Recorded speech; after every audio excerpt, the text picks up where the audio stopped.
The move master did a good job in his gentle way. Our new place is a challenge due to the closeness of each other to each other. Most know to leave me alone, which is just fine.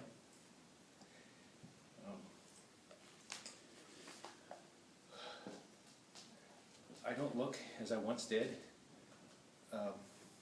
My clothes probably carry an odor of meals and yesterday's meals and urine. The doorway out seems closed, slammed shut. Thanks for not bothering me further than taking these scribblings. I like your style and walk.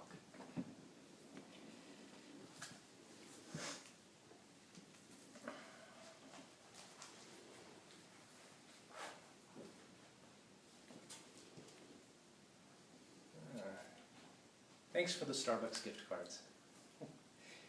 Little things like that mean a lot to the people around here. The note from the kids was a bonus. As often we feel forgotten in the rush of life that surrounds our bubble. You ever notice how many of the people you bring here to camp look mainly towards the ground? Well, I should talk. Well, don't bet on it, but I've noticed that a majority of them don't look too many people directly in the eyes. Do you think it's fear of becoming infected with our disease?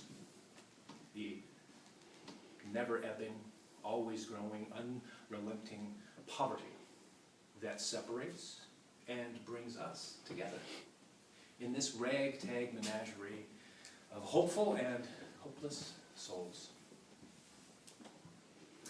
I'm not sure I could find my way out even with hunting dogs and a map. Occasionally I wonder if my bank accounts are real or misfiring neurons in a badly fractured and intoxicated brain. Please, I'm okay talking with you, but I really don't want to continually relive what I went through other than what I need to on the daily mental loop that keeps repeating. Right, that's not very clear. Please don't make me your cause, other than what I tell you in these notes. I found I'm beginning to look forward to your visits here at camp.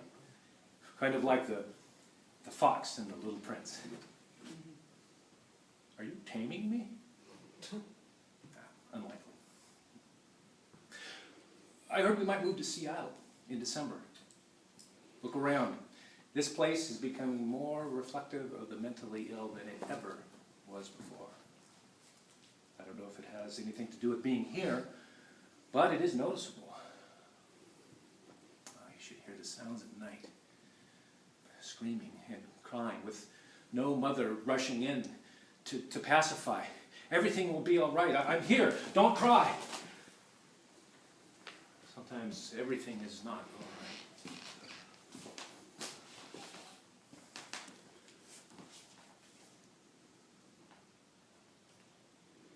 Brooks Brothers? Are you kidding me? A gift certificate to Brooks Brothers? You have completely lost your mind. We need to talk about this when we cross trails. More young people drifting in here lately. I didn't notice any copies of Brodigan sticking out of any pockets. I joined a number of them as they shared sweets and coffee, endlessly supplied by Starbucks and volunteers. Anyway, it seems they're on this adventure, traveling together, living off the land and grid. I had to laugh at their enthusiasm for seeing the road in the real America. Well, it's obvious none of them have to live in these circumstances, but have chosen this as a way to save money and have a place to leave their swag. They're a little too cynical about the system, having a lot to say about the perceived inequities that they see holding them back against their future. Well, when I asked what they were going to do about it, well, tables got turned on me and my lifestyle.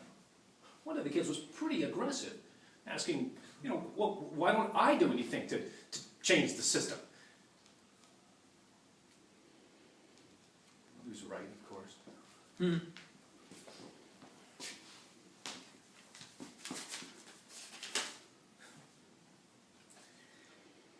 Vestus virum reddit. All right, Brooks Brothers, for God's sake, want to come with me? Maybe they have a Donegal tweed jacket I could get myself.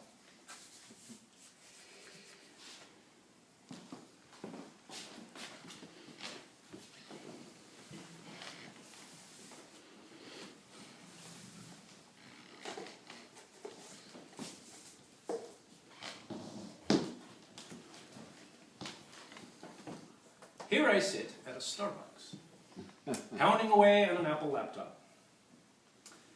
As I sit here wondering what to write, I notice what the quote is on my latte cup.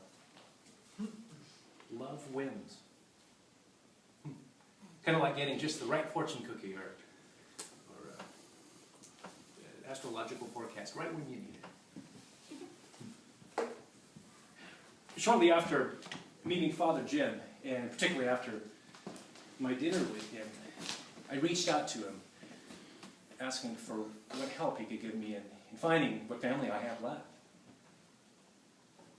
I wanted to ask you, but I would have been so embarrassed if you had gone into hyperdrive for me and I had fallen on my face. I think priests have an easier time dealing with people falling on their good intentions.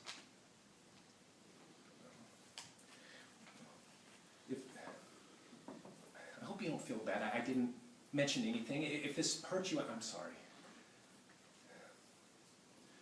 My family consists of a brother-in-law and his family. After my collapse, I got as far away from them and all reminders, both consciously and unconsciously. Father Jim spent a lot of time with me, giving me the room for him to make the next steps. When he first spoke to my brother-in-law, he was told that they knew I was in Seattle. My family had a private investigator on retainer. They decided to do nothing. Too much time and damage had gone under the bridge for them to reach out to what I had become. They didn't know what to do. So they did what I probably would have done. Nothing. When Father got them, they weren't exactly overjoyed. But they were glad that I was okay, taking some care of myself. Time and Father Jim's phone call smoothed the waters. It was some months before I spoke with any of them.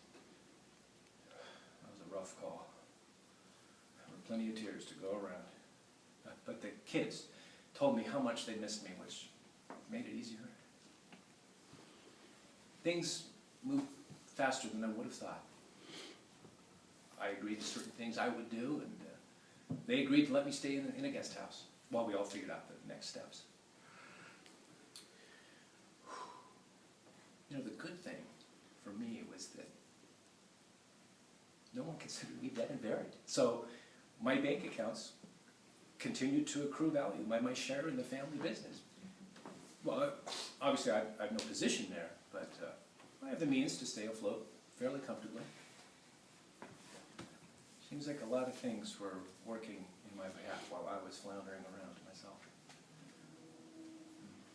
Enclosed is a check that should cover pizzas for the camp. We talked about doing something on a regular basis. There's still some things to sort out here, so not in a position to make any promises yet. We're thinking about moving to Boston or New York. Not in the city, but close. Father Jim has some fellow Jesuits who may need some help with their work with the kids on the streets. We'll see.